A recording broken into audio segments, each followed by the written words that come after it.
عدل و انصاف کا نظام ہوگا، پورے کا پورا دین تب آئے گا جب عالم اسلام، صرف ایک ملک کی بات نہیں، امت مسلمہ کی بات، جب عالم اسلام کا عدلی نظام، نظام حکومت، حکمرانی کا نظام یہ بن جائے گا کہ انسان خلیفہ بنے گا اور حکومت رب العالمین کے احکام کا نفاذ ہوگا امت مسلمہ کے لیے، وہ دن ہوگا جو اصل مسلمان بننے کا دن ہے اور اصل اسلام کا تقاضا ہے۔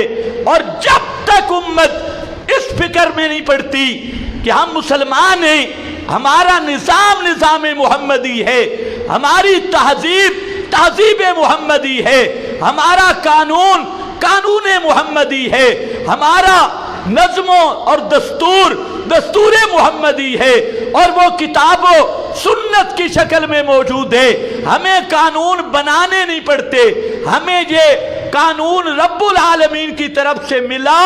ہماری سب کی ڈیوٹی یہ ہے کہ ہم کوشش کریں کہ یہ قانون اس زمین پہ نافذ ہو جائے۔ کوشش کریں گے یا نہیں کریں گے؟ وقت کا سب سے بڑا تقاضا اقامت الدین ہے۔ 700 مقام پہ نماز کا ذکر ہے، لیکن علماء سے پوچھیں کس رنگ میں ہے؟ یا ایھا الذین آمنوا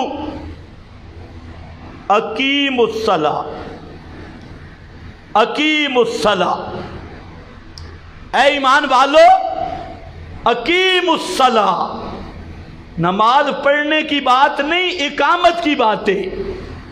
اقیموا الصلاۃ، اس نماز کو قائم کرنا ہے۔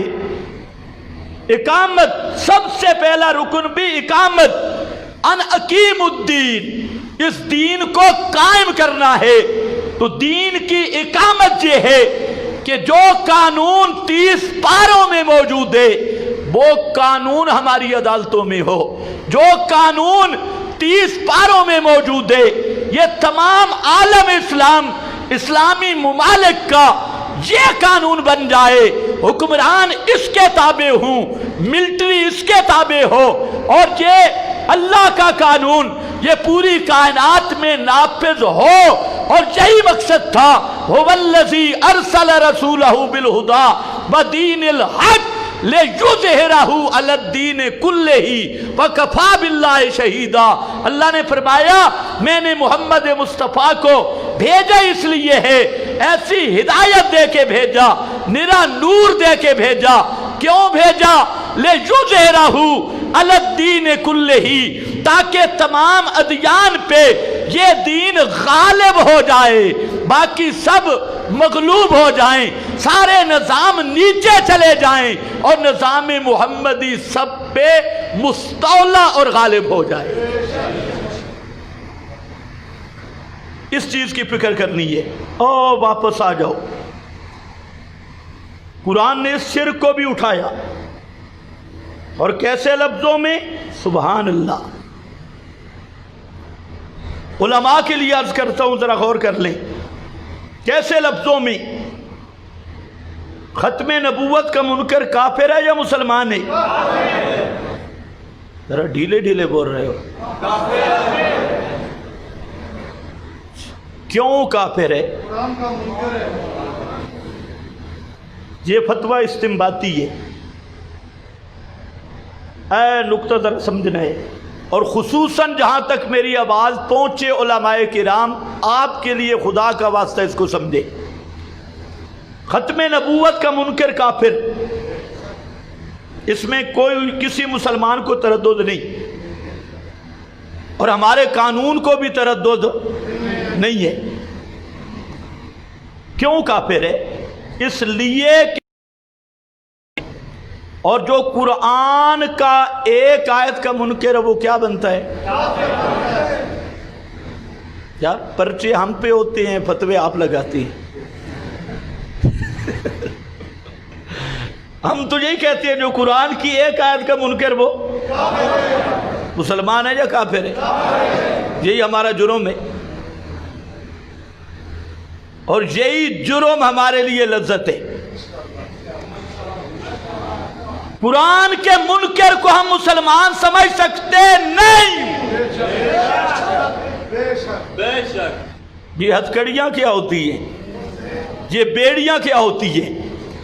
ہتھکڑیاں ہاتھوں کو لگ سکتی ہیں، بیڑیاں پاؤں کو لگ سکتی ہیں، اس دل پہ کون سا تصرف کرو گے؟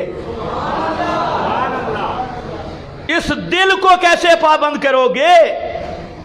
ایمان والے دل کو پابند کرنا یہ نہ کسی حکومت کے بس میں ہے، نہ کسی بدعتی کے بس میں ہے۔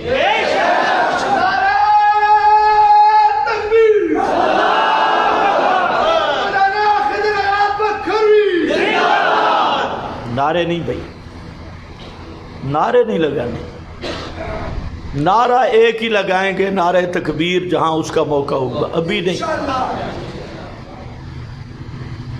توجہ ہے؟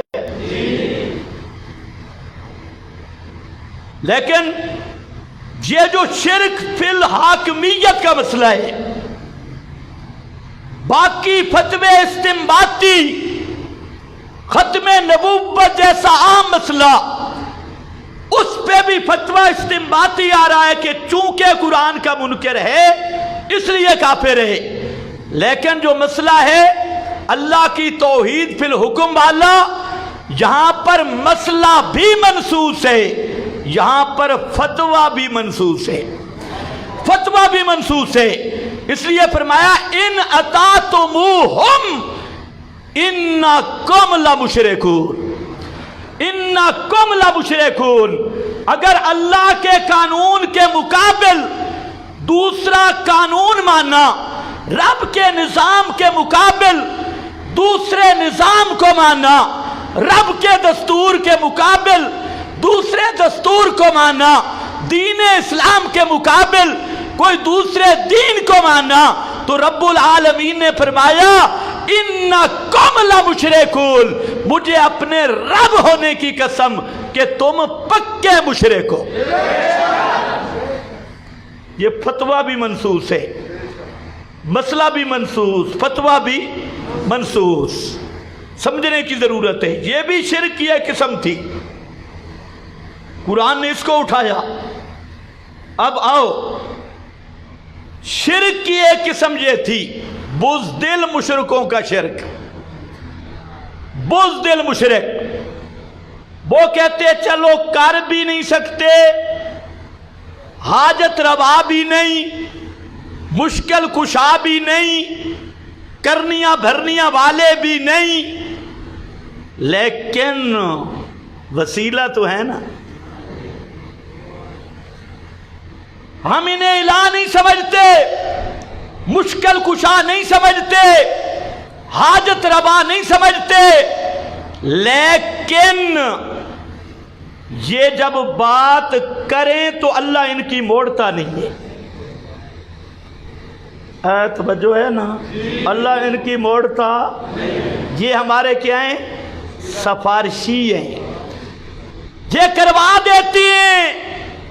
ان کی قبر پہ جا کے کہو یا نبی اللہ، یا رسول اللہ، ادعو لنا، اے اللہ کے رسول ہمارے لیے دعا فرمائیں، ہماری دکان نہیں چلتی، ہمارا کام نہیں چلتا، ہمارا کاروبار ٹھپ ہے، اے اللہ کے ولی میں تیری قبر پہ آیا اور تو اتنی سفارش چا کر، اور اللہ کے دربار میں میں یہ نہیں سمجھتا کہ تو کرنی بھرنی والا ہے یا تو مشکل کشا حاجت روائے نہیں، لیکن اتنا میرا عقیدہ ہے جب تو سفارش کرے نا اللہ تیری موڑتا نہیں ہے۔ اس کو پیر طریقہ سید عنایت اللہ شاہ سے بخاری رحمت اللہ علیہ وہ فرماتے تھے لوئر کلاس کے مشرک۔ کون سی کلاس کے؟